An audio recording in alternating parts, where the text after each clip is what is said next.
Good afternoon. I'm Sushila Namani-Stanger of the Urban Redevelopment Authority of Pittsburgh. I'd like to welcome you to the April 9th regular meeting of the URA Board of Directors. Thank you for joining us. For anyone joining us virtually that needs sign language interpretation, please pin Elle Brokenshire's and Molly McClellan's video to your screen so that you can access their services. We have a quorum, so I'm going to pass it over to our chairman to call the meeting to order. Thank you, Director. I hereby call to order the regular April meeting of the URA Board of Directors. Let's take roll. Council President and Vice Chair Lavelle. Here. Councilman Charland. Here. Director Williamson. Here. And State Representative and Director Lindsay Powell. Here. All members are present and accounted for.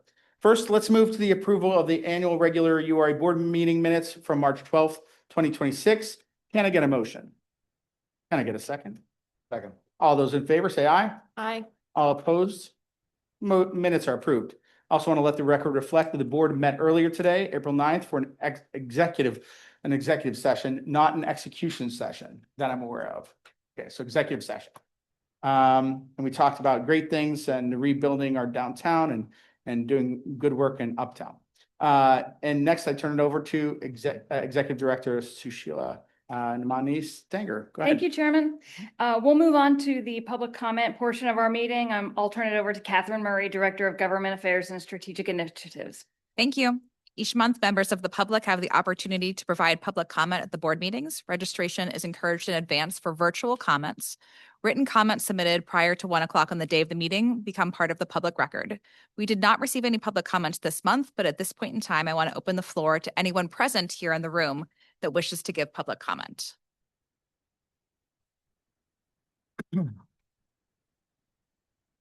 Okay, thank you. Thank you, Catherine. Director Murray. Let's move on to the announcement section. Starting us off is Thomas Link, Chief Link. Thank you. Thank you. Oh, that seems very loud. Yeah, thank you, Sushila, Mr. Chair, members of the board, the public. I'm Thomas Link. I'm the Chief Development Officer here at the URA. This first announcement, as the board and the public, will recall, 30 days ago at our March board meeting, we provided notice of a series of authorizations and announcements as it relates to the Lower Hill development site, and this RFP is one of those announcements that we had made a month ago. So this announcement today is that the URA is issuing a request for proposals for approximately 6.82 acres of the URA's controlled development sites, commonly referred to as blocks A and C, on the easternmost portion of the Lower Hill site, generally bordered by Crawford, Bedford, and Center Avenues. I think if you go to the next slide, there's actually a nice map of this. Yeah, there you go. Thank you. I'll just read the parcel numbers just for the record. So block A, its parcels numbers 2C303, 2C298, 2C301, and the URA portion of block C, which is parcels numbers 2C305 and 2C300. You might recall that the draft RFP was provided on our website for public comment over the past 30 days or so. I believe the only comment we got was something to the effect that it's exciting to see the RFP moving forward. So we're excited to release this. One note, I know in the draft, the agenda was sent publicly on Tuesday. It noted that the RFP would be released today, April 9th. We're amending that to have the RFP released Monday, April 13th, with the same due date as June 9th. I think there's a lot of discussion on this, so I'll stop there, but happy to answer questions, and we're excited to put this RFP out to market. Okay. Thank you. Thank you. All right. Moving on to the next announcement, we have Brandon Wilson joining us to talk about Bedford Avenue. Good afternoon. I am Brandon Wilson. I'm a senior project manager in the URA's housing department, and I am very excited to announce that the URA is releasing an invitation for bids for the rehabilitation of the 2700 block of Bedford Avenue. The IFB will be released on April 22nd, 2026 on our bidding platform, Ion Wave Technologies. Proposals are due May 29th, 2026 at 4 p.m. The URA is seeking bids for qualified contractors for the stabilization and full rehabilitation of 8 vacant townhomes in the 2700 block of Bedford, as well as the facade renovation of 7 owner-occupied townhomes, totaling 15 townhomes. The project team includes the Pittsburgh Housing Development Corporation and the Hill Community Development Corporation. The team will work together to renovate these townhomes for first-time home buyers, utilizing plans from our architecture and engineering consultants to shore walls and preserve facades to maintain the character of the units. The project team will hold a mandatory pre-bid meeting at the Bedford Envision Center that will turn into a site visit at 9 a.m. on Monday, May 4th, 2026. The rehabilitation and repair of the vacant properties is funded by the Bedford Choice Neighborhoods Implementation Grants Acquisition Rehabilitation for Homeownership Program. The owner-occupied buildings in the row will receive Choice Neighborhoods Implementation Grant funds for facade improvements, with the opportunity to apply for interior improvements at a later date. With that said, I will pause for any questions and comments. Oh, thank you, Brandon. Appreciate it. Thank you. Right, next 2 announcements, we'll move back over to Chief Link. Thank you. You guys are downtown. Thanks again. These are 2 announcements in and around 604 Liberty Avenue downtown. We wanted to announce to the board and for the public's awareness that with the NFL draft fast approaching and with the continued momentum for downtown, we thought it was made sense to make this announcement that the URA has provided a 3-month hold from market to the developer Allegheny City Realty to complete due diligence, toward potential redevelopment of the 604 Liberty Avenue building downtown that the URA owns into a commercial development, likely with street level retail. Essentially what the hold for market does is allow a developer essentially an exclusive right to study a URA property pursuant to a potential redevelopment proposal. So this gives Allegheny Realty the chance to conduct that due diligence with essentially what amounts to site control. Should the due diligence period result in a formal redevelopment proposal, that would be considered by the URA and would come back to this board for consideration and adoption. But we're excited for the interest and excited to provide this hold for market for this potential development. Just for context, the URA has owned this building since 1999. So it's probably needless to say we're eager to see this building move along and be put back to good use for our city and certainly for downtown Pittsburgh. So, but I can pause and answer any questions. Thank you. Thank you. All right. More 604 Liberty related, kind of. So I mentioned the NFL draft coming up in a couple of weeks. The URA will be hosting a pop-up event at 604 Liberty during the draft day, so April 23rd and 24 from noon to 5 p.m. Several folks at this table, several folks in this audience, and otherwise who work at the URA will be downtown at 604 Liberty and sort of ambassadors walking downtown to talk to visitors and folks visiting our city for the draft, really with an intent to engage with folks, help promote Pittsburgh, help promote the work of the URA, and hopefully encourage some investment in our city and investment in property development and economic growth for our cities. We wanted the public to be aware, come say hi. I personally will be there, I believe, on April 23, so you can come say hi to me at that point. So I just wanted to provide that announcement to the public. Thank you. Thank you. Yeah, All right, that is it for our announcements. Thank you, Tom. sure. Others. First, we'll move into development services, and Tom, you're working overtime today. So, okay. So, first item for development services is Central Business District Golden Triangle. Yeah. Thanks again. I joked with Jackie before that I have a lot to say, so you hear my voice a lot today. So these are voting items. So the first voting items here, the first is related to the Central Business District, the Golden Triangle Reinvestment Fund, Downtown Transit Revitalization Investment District. So there are 4 specific authorizations here for the board's consideration. The first is the authorization to adopt the Downtown Transit Revitalization Investment District Implementation Plan, Downtown TRID. The second is to approve the URA. So this board and this entity is the management entity for the Downtown TRID. The third is to authorization to enter into a cooperation agreement and related agreements with the 3 taxing bodies. So the city, Allegheny County, the public schools, and Pittsburgh Regional Transit for the administration and execution of a downtown TRID. And then the fourth action relates to bond underwriting services. So I'm seeking authorization to enter into a professional service agreement to support the URA on bond underwriting selection, bond structuring services, which would be paid in part, or not paid in part, but would be paid with proceeds from a future potential bond issuance. So as the public and certainly the board will recall, we've had a couple of actions on this. So in January, we had actions to sort of engage, to engage third party professional services to begin to study and draft the plan that we're describing here today, and structuring and the like. In March, I believe, we took action to a notice of intent to potentially issue bonds related to a downtown TRID.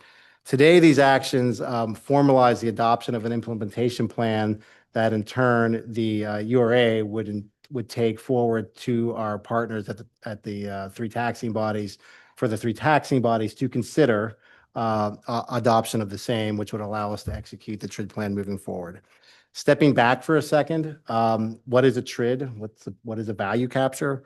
So TRID, as I mentioned in the acronym, is a value capture mechanism which allows for the capitalization of a portion of future incremental, generally speaking, real estate taxes from real estate development projects within a defined geographic boundary, and reinvesting that capital, captured portion of future tax revenue into projects such as public infrastructure, in the case of TRID, transit improvements, business district improvement projects, economic development, et cetera. So this plan is a document that outlines a way in which a downtown TRID would operate to enact this type of work for downtown. So the plan itself has a number of key components, and I'm just going to explain them here for the public and for the board. So is there a previous slide on this? Is it the next slide? I want to show the map. Thank you. So the first is the value capture boundary. So as you can see on the slide here, this is the dark shaded line is the value capture boundary that's being proposed for the downtown TRID. So generally speaking, the value capture boundary includes our central business district, so downtown Pittsburgh, a portion of the North Shore. So just to be clear, because fairly recently there was the adoption of the Manchester Chateau TRID, which does come up to the border of this proposed boundary, but there is not an overlap between the portion of the North Shore proposed for the downtown TRID and the Manchester Chateau TRID. All of the strip district and then comes back around. So that is our value capture area. This plan proposes that what's shaded in gold on this map as the investment district, which of course on that map is our downtown, as the investment district for that value capture. Excluded from this value capture area are existing tax value capture projects. So the produce terminal, the Gardens at Market Square, and Fifth and Market tax increment financing plans or projects are within this district, and they're excluded from this boundary. I mentioned the investment fund boundary. The plan also describes and enumerates those parcels which are pledged for the purposes of value capture for a TRID. So what this plan describes is that every parcel within that tax value capture boundary that meets two specific thresholds, essentially. One is it's a development project. So it defines that as a minimum $5 million construction project has to occur. And the second piece is it has to result in an increased assessment. That's on basic level. In the absence of an increased reassessment due to development, there are no incremental real estate taxes to capture. So those two specific items have to happen for those incremental real estate taxes to be captured for the purposes of the downtown TRID. The TRID term is enumerated in the TRID plan. So the TRID term is 40 years. So by TRID statute, TRIDs can have 40-year lives. So the term of this TRID would be 40 years. Individual borrowings within the TRID can be up to 20 years. So you can do a number of individual borrowings up to 20 years within that 40-year term to reinvest incremental taxes into eligible uses of funds within the investment with the investment fund area. It defines the maximum potential borrowing in the TRID plan within this TRID value capture. So the maximum borrowing that this plan allows for is up to, over the course of the 40 years, up to $200 million. So the maximum total borrowing would be up to $200 million over the term of the TRID. It further details with analysis an initial borrowing. So what the plan describes as a tranche one borrowing of approximately $50 million. So based on analysis that's been completed, underwriting development pipeline within this value capture district, the initial analysis underwrites what we believe can be about a $50 million initial tranche one borrowing against development activity that is occurring within this tax value boundary. So the implementation plan describes that, the initial underwriting, the terms and the sizing of that potential debt. It describes the uses of funds within the TRID. So the uses of funds that can be the way in which TRID funds can be reinvested are in two specific ways. One is the creation of essentially a downtown investment fund that would provide capital directly into gap financing for real estate development downtown, as well as potentially business district improvement projects, downtown facades, storefront renovations, and the like in downtown Pittsburgh. And approximately, and the initial borrowing, $10 million, and certainly future borrowings could have additional to this for public infrastructure, transit, transportation, and mobility infrastructure within the investment district.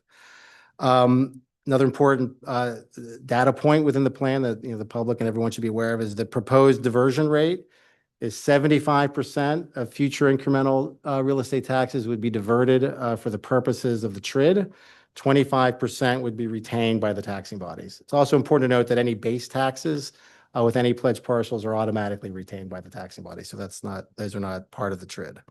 I mentioned the initial bond structuring analysis is in the plan. The plan also provides a draft legislative schedule, which is one of our slides. I think it's the next slide. Next slide, Yeah, please. thank you. Sorry.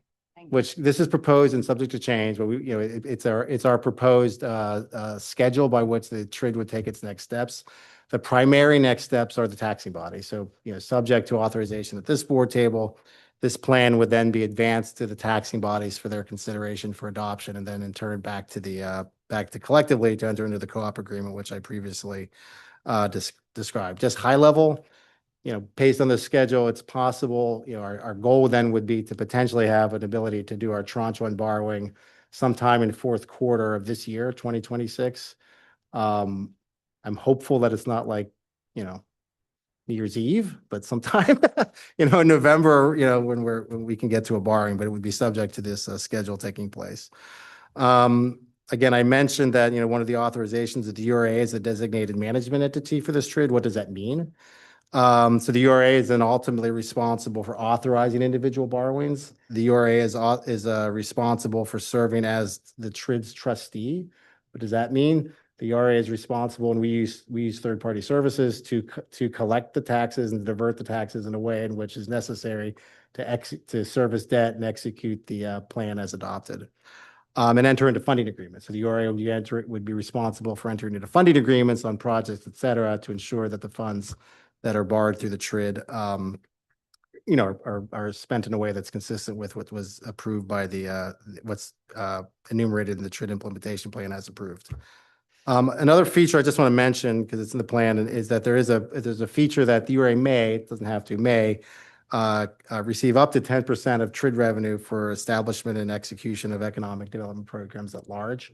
And that's a feature that subject to this board's consideration, could be considered in future as the TRID revenue becomes real and is stabilized, and could be something to consider. I will say a couple quick things, and I'm sure there are questions. Other actions the URA board could see on this, in addition to an adoption today, would be a borrowing. So assuming this plan were to be authorized today by this board, assuming the taxing bodies were to approve it, which we're confident that can happen, but these are all processes that need to take place. And a borrowing against this TRID would have to come back to this board for initial authorization to say, okay, the URA board is authorizing this specific borrowing based on additional underwriting of that borrowing using bond underwriters, further understanding in detail of how the TRID revenue through that borrowing would work to ensure that so the borrowing makes sense, and specific uses of funds from that borrowing. So a funding plan for that individual borrowing. And then any future borrowings would also come back to this board, over the course of 40 years. The other action on here is, and again, the fourth action was the enter into a professional service agreement with PFM. That's to support us, the selection of bond underwriters and bond structuring, which is something that will be important for us to have as we continue to take this process forward. I've said a lot. There's probably questions, so I will stop, and certainly happy to answer questions, but I do appreciate, folks listening to me to describe what TRID is and what we're asking the board to authorize here today. So thank you. Any questions or comments from the board? There being none, just a little bit of color. Oh, I'm sorry. I have some. Yeah, no worries. Thank you. I appreciate it. First question for you, and I should know this. I know $5 million is a trigger for value capture. Does that include state, federal dollars in the deal? Is it only private dollars? It could be anything. I mean, the spirit here is that we're capturing new real estate development. So the idea is that we kind of did some historical studies, say what sort of looks like a construction value that oftentimes is an actual development project. So we said $5 million. How that's being paid for, we're kind of agnostic to. I would say, generally speaking, largely could just be private development without any public dollars in them. If there happen to be public dollars, that could be okay, but it's not predicated one way or the other, but a minimum $5 million construction value. Again, that $5 million construction value has to translate into a development project that actually creates a reassessment. So I'm just, as a practical matter, what we're not capturing. I'm making this up, but if one office tower downtown is replacing all the elevators and it costs $8 million, that probably doesn't trigger a reassessment. We're not capturing the real estate tax. So something new has to occur that is a real estate development, either substantial rehab of a building or new construction. Right. But to answer your question Don't speak specifically, realistic to if it's- agnostic to the use of funds of that construction project. Yeah. And then the other question, if we could go back to the map. Sure. So I had questions about, and then maybe perhaps when we get to PRT engagement, how the busway plays into this. Obviously, the P1 goes along the strip district. The stop is by what 20. I'm blanking where the busway P1 busway stop is 28th, I think, something like that.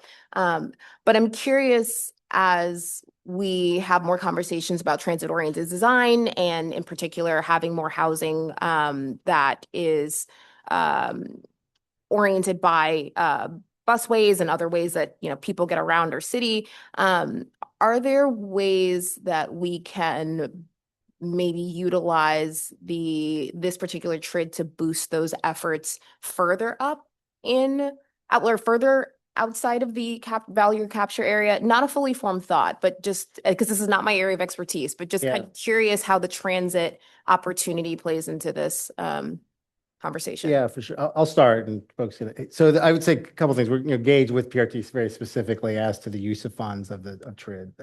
In fact, PRT board has to approve this. It's actually, I keep mentioning the taxi bodies, but the PRT also has to approve this plan. Use of funds will be informed specifically by PRT.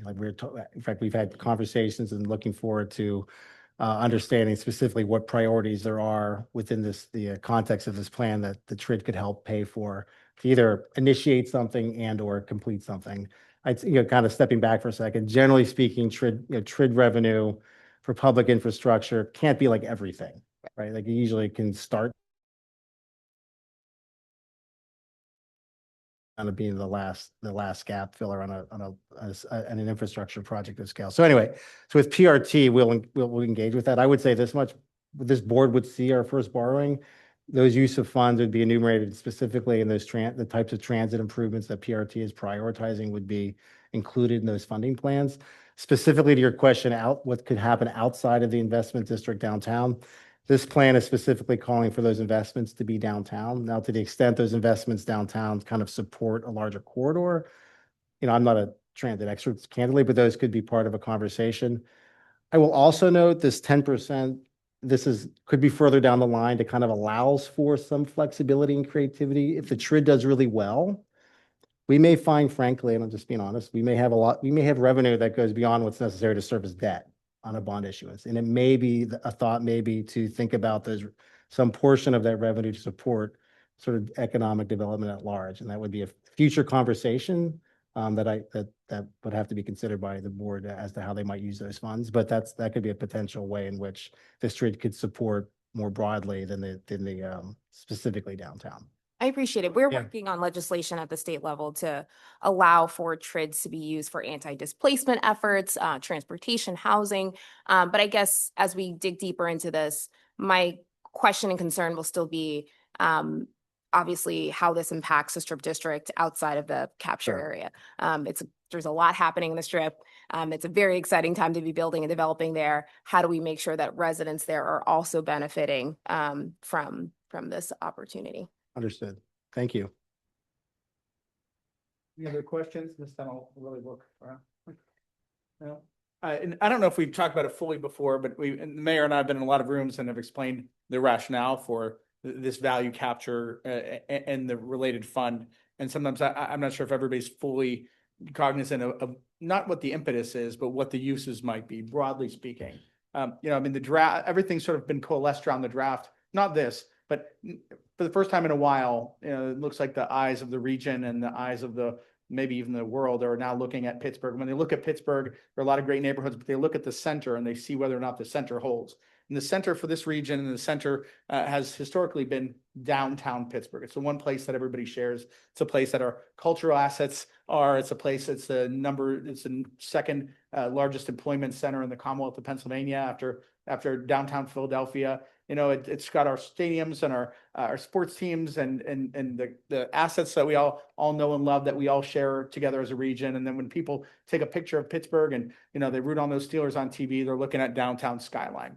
And as Mayor O'Connor got into office and he looked around, and even before he got in office, which might be one of the reasons he ran for this office, is he saw a downtown that might not be in the place that people wish it was. Things were bad enough before the pandemic, and then after the pandemic, they became worse. Buildings are currently vacant that shouldn't be. There are a number of them that folks wish could be converted to something else, that developers wish they could convert to something else, but there's always a funding gap. There are train trestles unpainted and storefronts that are vacant and roadways that are not improved. And I think that for those of you who follow every day, there's another accomplishment in our neighborhoods, yes, but also in downtown. And particularly that's been focused around this NFL draft. But by our next board meeting, the NFL draft is over. As sad as that is, the question is, what do we do the day after the draft? Because the good news is because of the draft, so many people have come together to say, hey, all of our goals have been achieved. The huge vacant parcel that was on the riverfront is now an amazing park that's going to be great for kids and families everywhere. Somebody had to do that. Somebody led that effort. People led that effort. There were a lot of reasons not to do it. There's only one reason to do it, that somebody had to do it. And so folks did it. And it was good because they coalesced around the draft to do it. So that gave them that sort of impetus. The same thing is true for murals that are now covering vacant storefronts that have been vacant for 20 years, that for whatever reason, people just haven't really addressed in a while and haven't said, why don't we do something about it? For the first time in a long time, it feels like everybody in Pittsburgh is together saying, why don't we do something about it? Why don't we red up? Why don't we clean up? Why don't we dress up? But after the draft, what happens then? And all of that took money. That park was 41 million. The pop-up storefronts, the murals, all the train trestles, 400,000, on and on it goes. But are we ready to take those next steps downtown to make sure that downtown is the real treasure and asset that we all want it to be, not just a day or two called a draft, but every day? Those things that you walk down and you see on your bike or walking or maybe driving if you don't drive too fast and say, why is that like that? And the answer is because nobody's really addressed it yet. So there are a million reasons not to address it. It doesn't belong to us. Maybe there aren't enough resources. Maybe there should be resources spent in other place. But the reality is just nobody's addressed it. And people would be shocked at who's not addressing it because it's everyone for the most part. And it's dribs and drabs. You go to Harrisburg and you hope that the governor gives an RCAP to one project and maybe that project can happen. And that's a good thing, but who's going to do the rest of it? And the answer is kind of us. And that's what this Golden Triangle Redevelopment Fund represents. It's backed by a TRID, but we might as well have called it a TIF. We needed an instrument to collect tax revenue to feed a bond. A million years ago, but more like 30, there was a mayor named Tom Murphy, and he created something called the Pittsburgh Development Fund because he saw a need for growth in Pittsburgh. And at the time, that was relatively controversial, and it was a long, long time ago. But all these years later, we're still using those funds. That actually is one of the primary sources of funds that we still have for major real estate projects because somebody at that time identified a need. There are a lot of reasons not to do it. There's only one reason to do it, that it had to be done. That thing created things like Pittsburgh Technology Center. It didn't create a lot of the development that we now have downtown, an entire PNC campus, First Side by PNC, everything that Pyatt's done in downtown Pittsburgh. A lot of the things that you all see and love in Pittsburgh was created with that fund. Even if it wasn't the original intent, maybe there were different dreams, but that fund was created and it spurred all those things. And to this day, it's still active, but it's starting to run out of money. So if we're going to do this and we're going to continue to do this, we're going to need a fund to do it. There are only so many ways to do it. A couple of years ago, this board and others created an affordable housing bond fund that was good. It was $30 million, but it had no backstop. You just borrowed it based on the city's borrowing capacity. It didn't have a TRID fund or a TIF fund. It was simply like, hey, I guess we're going to pay for that general revenue city tax dollars, for the next 25, 30 years. And I guess that's a good idea. And it happened. And now that's the past. But the effort here is to create a fund that is backed by something,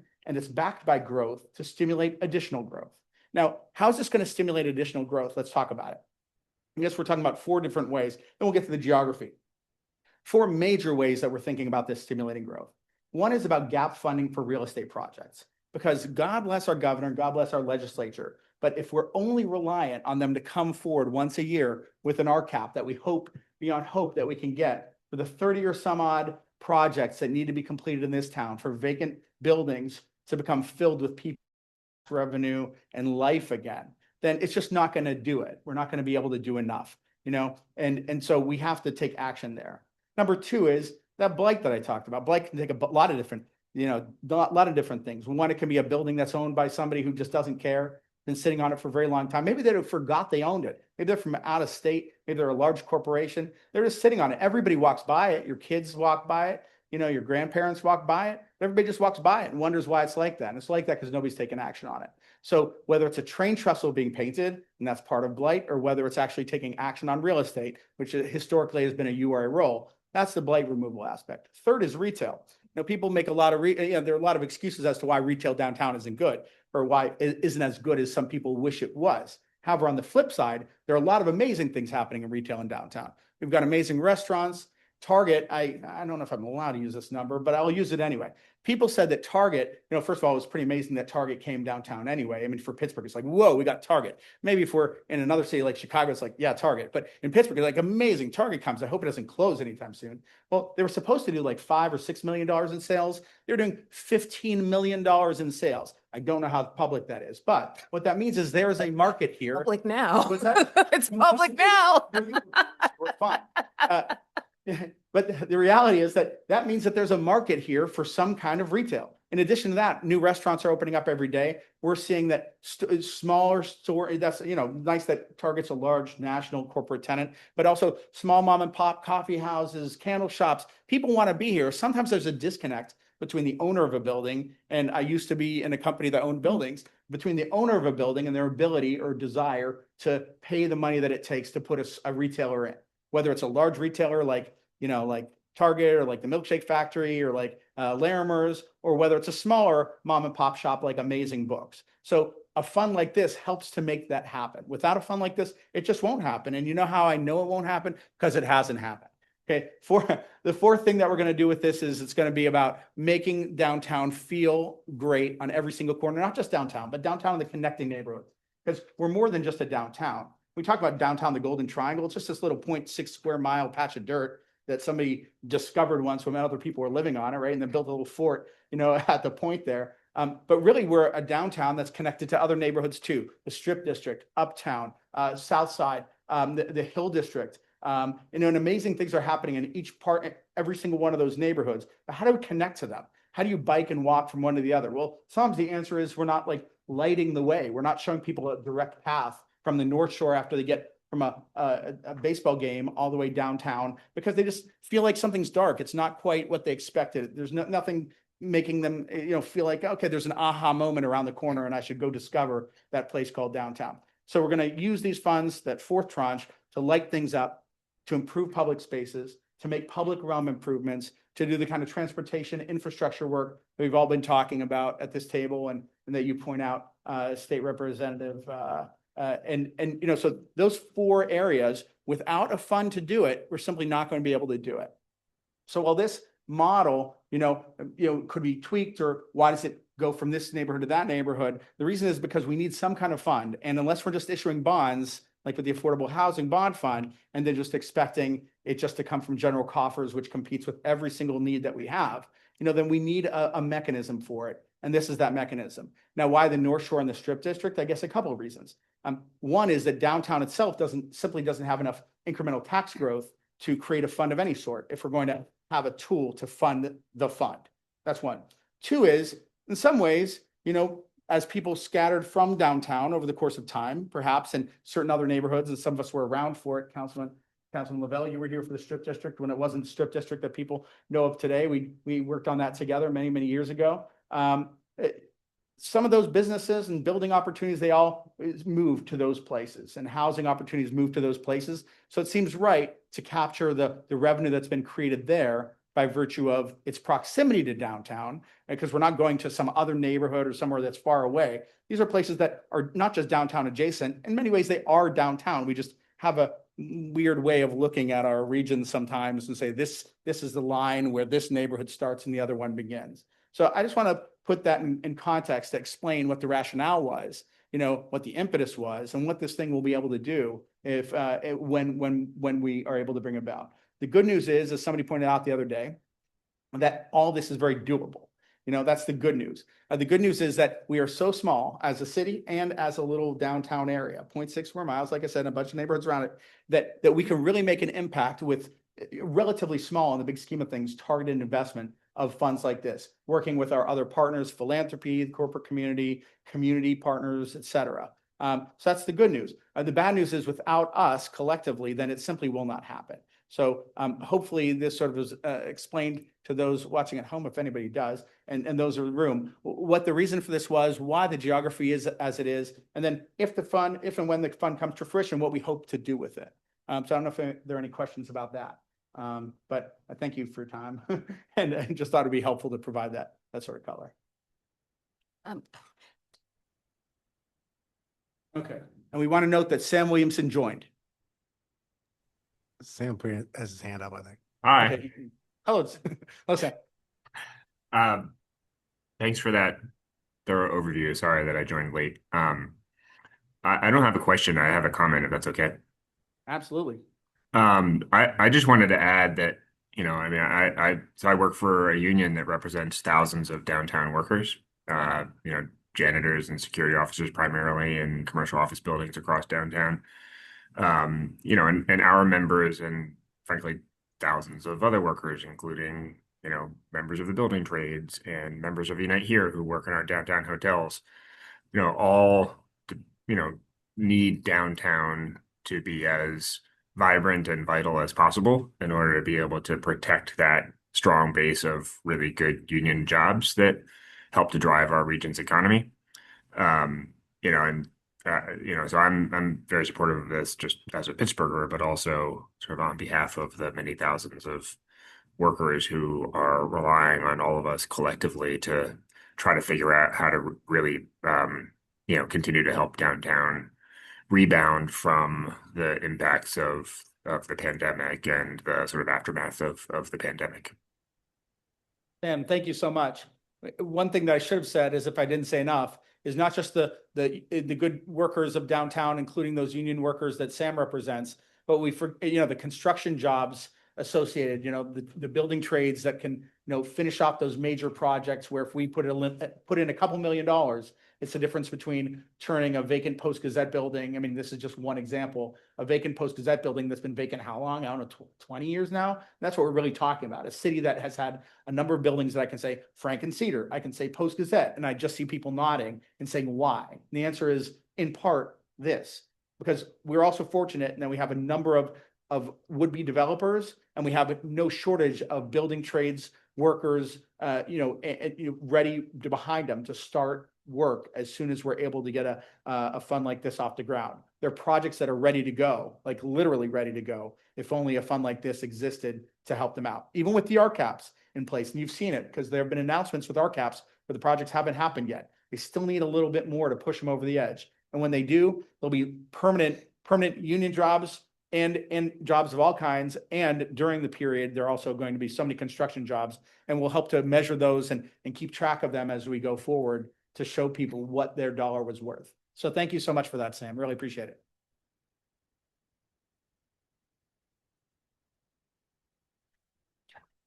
Oh, do I have a motion? Yeah. Okay, can I get a motion to approve? So move. That's second. Second. All in favor? Aye. Aye, all opposed, motion passes. Next up, Okay, Lower Hill Public Infrastructure Fund and Site Control turned over to Chief Link. Thanks again, and thank you for the vote on the previous item. Yeah, so the next item is, so Lower Hill District, Lower Hill Public Infrastructure Fund Guidelines and Declaration of Restrictive Covenants and Block A Site Control. Similarly to the request for proposal that we just announced at the March URA board meeting, we gave notice of intention to provide these authorizations at this month's board meeting. I will note there is one change from what was described at the March board meeting. We have changed the name of the fund to be Lower Hill Public Infrastructure Fund Guidelines. At the March meeting, I think we said Lower Hill Development Fund. There was some thought that might create confusion with the Greater Hill Neighborhood Development Reinvestment Fund, so it made sense to have a more clear name of these guidelines. So these authorizations, one is to adopt the Lower Hill Public Infrastructure Fund Program Guidelines, which drafted pursuant to the co-op agreement regarding the Lower Hill Economic Revitalization Tax Assistance District, or LRTA, which the URA, the SCA, city, the county, and others entered into December 7th, 2015, to use 50% of property taxes abated under the LRTA, Lower Hill LRTA, for public infrastructure improvements. The second authorization is to enter into an amendment to the Declaration of Restrictive Covenants to allow for the same. And then the third is authorization to formalize site control for 1.75 acres on Block A of the Lower Hill redevelopment site, with the intention of entering into necessary agreements with the Housing Authority of the City of Pittsburgh, a related entity, to advance Bedford Dwellings Hill District redevelopment project, which is a mixed income housing development funded by the U.S. Department of Housing and Urban Development's Choice Neighborhoods Implementation Grant Program. So just a couple quick things, just 1 and 2 relate to the use of LRTA funds. Practical matter, LRTA funds get diverted 2 ways. One, 50% goes to the Greater Hill Development Neighborhood Reinvestment Fund. 50% is retained on site for on-site public infrastructure improvements. These 2 items are guidelines for that 50% that is retained on site for public infrastructure improvements. The third relates to a portion of actually, if we go back to the RFP map, it's probably actually better to show it there. There was a kind of a grayed out portion of the RFP map. Thank you very much, whoever's controlling the slides. That grayed out portion there is the 1.75 acres that we're talking about on Block A. So, we talked about the portion of the site being RFP'd on Monday. 1.75 acres of that grayed out portion of this map is being providing site control to the Housing Authority as per the choice development that I just described. I'm happy to answer questions because I know there was fairly a fair amount of discussion last month on these things, but these are the authorizations that we talked about. Thank you. Any discussion? No questions. I think it is just worth noticing that what we're effectively doing is going back to the way the fund was originally set up and intended to support the development of the site. It's just worth noting that. No, I appreciate that. Yeah, it basically provides the public via the URA and subject to the SCA's approval, control of these funds to invest on site for public infrastructure as our respective boards see fit. Further? Motion to approve? So move. Second? Second. All in favor? Aye. Aye, motion passes. On to the next. Thank you. Thank you. Thank you. On to the next item, we have Lily Friedman joining us for the Swiss Elm Solar Lease. Good afternoon, everyone. My name is Lily Friedman, and I'm a Senior Manager of Development Projects here at the URA. It is truly my pleasure to be here today for this milestone board item marking a transition to the next phase of the Swiss Elm Park Solar Remediation Project. I'd like to start out with a short site history for folks who may not be as familiar with the project. The URA acquired this property in 1972 from Duquesne Slag Products Company. Because the site was used as a dumping ground for a waste derivative of the steel manufacturing process known as slag, the URA has been operating under a consent order and agreement with the Pennsylvania Department of Environmental Protection, which effectively states that the brownfield site needs to be cleaned up or remediated before any development can occur. In 2024, the URA was awarded a $2 million Environmental Protection Agency Brownfields Cleanup Grant to do just that, remediate the site for a solar development and a Frick Park extension project concept. The remediation is now 95% complete, and the URA anticipates full completion by August 2026. Today, we request authorization to enter into Capital Good Fund for this remediated property for a period of 25 years. Capital Good Fund is the nonprofit fiscal development partner selected by Pittsburgh Public Schools, or PPS, to support the financing of the construction of a solar array on approximately 15 acres of our site. The power generated by a 1.97 megawatt solar array would offset 100% of the electricity demand for 4 schools: Taylor Alderdice High School, Minadea Elementary School, Greenfield Elementary School, and Pittsburgh Linden Elementary School. Incidentally, on a personal note, I'm an alum of both Linden and Alderdice, so this is a real full circle moment for me. No conflict of interest there. Pure coincidence. By the end of the 25-year lease period, PPS is estimated to save approximately $2,671,000 in electricity expenses. The project is planned to be decommissioned at the end of the lease period, reverting the land back to the original vacant condition, with the URA retaining long-term ownership. As the development partner to this coordinated effort between the URA and PPS, Capital Good Fund will be responsible for executing a lease agreement with the URA to secure the land, as related to today's board action, executing a power purchase agreement with PPS as the energy off-taker, executing an engineering contract to design the solar array and related infrastructure, and executing a construction, operations, and management contract to build the solar panels and related infrastructure, manage the interconnection process with Duquesne Light, and operate and maintain the solar array once constructed. I'll conclude here today by saying that this transition away from a post-industrial slag brownfield to a clean energy bright field will safely reactivate the site, help our city meet the goals of its climate action plan, and provide lower cost renewable energy for the Pittsburgh Public Schools.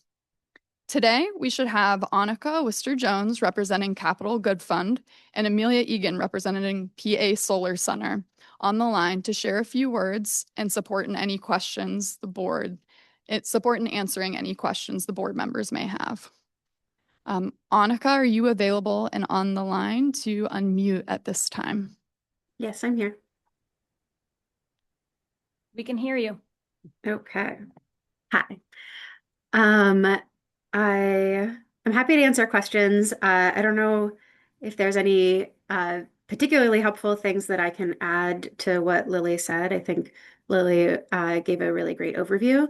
But maybe I'll just add that Capital Good Fund, as a nonprofit financing provider, is really excited to be working on this project.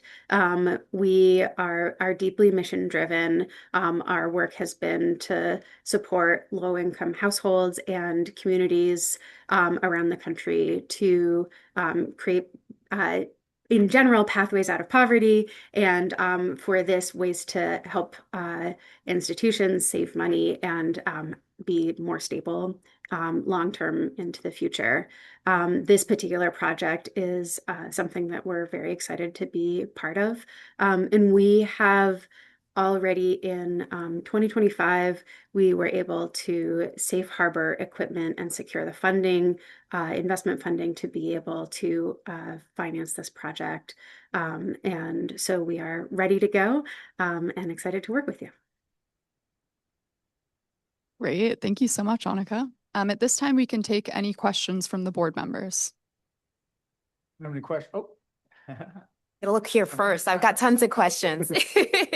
No, quick question. Is there going to be enough power self-generated, that it wouldn't necessitate any like solar storage or battery storage? No, Okay, no solar storage or battery storage will be a part of this project this time. thank you.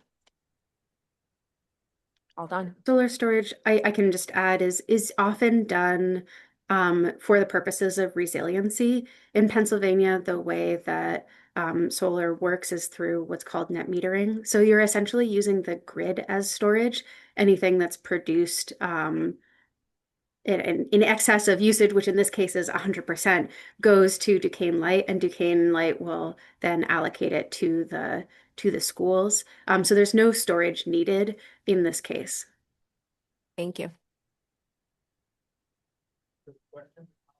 Thank you so much, Lily. Thanks, everybody involved. I know this one is special for Mayor O'Connor. He worked on this when he was a council person, and then when it came back up, he wanted to make sure that he was able to, working with all of you, push it across the finish line. It's good for so many reasons. It checks every box. Thank you very much for all of your work and effort on this. Thank you. Thank you. There being no further questions, comments, or concerns about this one, motion to approve. Can I get a second? Second. All in favor? Aye. Aye. All opposed? That motion passes. Okay, we are moving out of development services into commercial lending. And in a minute, we'll see Director Kane.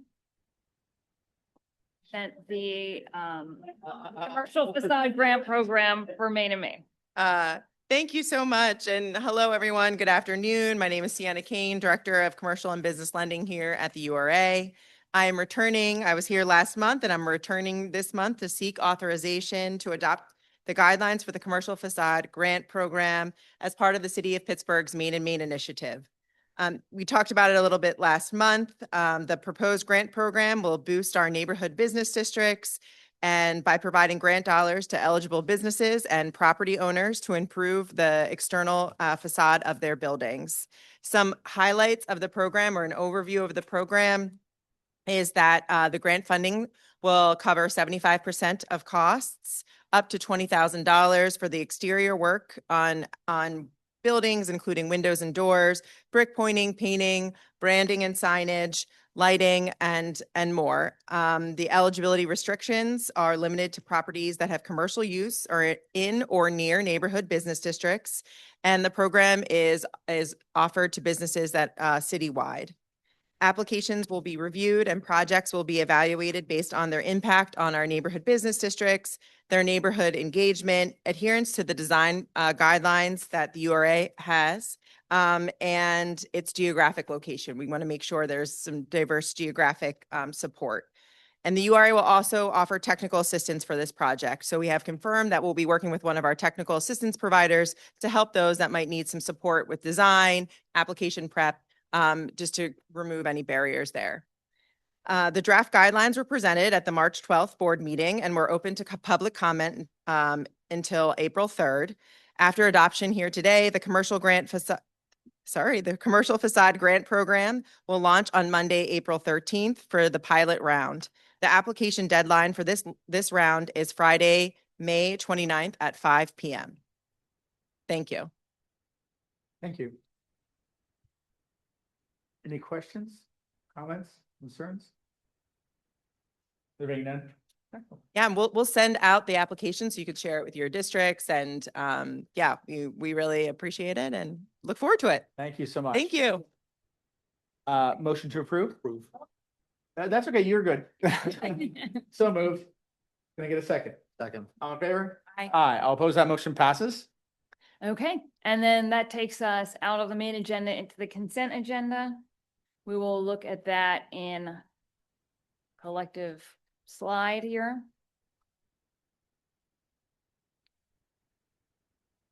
Do I make a motion to approve them all? Yes, As one? yes. Motion to approve them all as one? Move. Second? Second. All in favor? Aye. Aye. All opposed? Motion passes. Thank you. Okay, and then we just show our disclosures We to the approve this one? public. We don't need to Okay. approve that. Take a look. Thank You don't you. get to approve. Yeah, okay.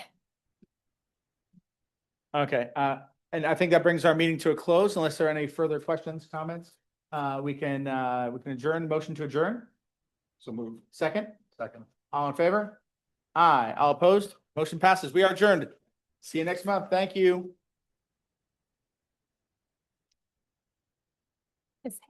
All right, good. Wonderful.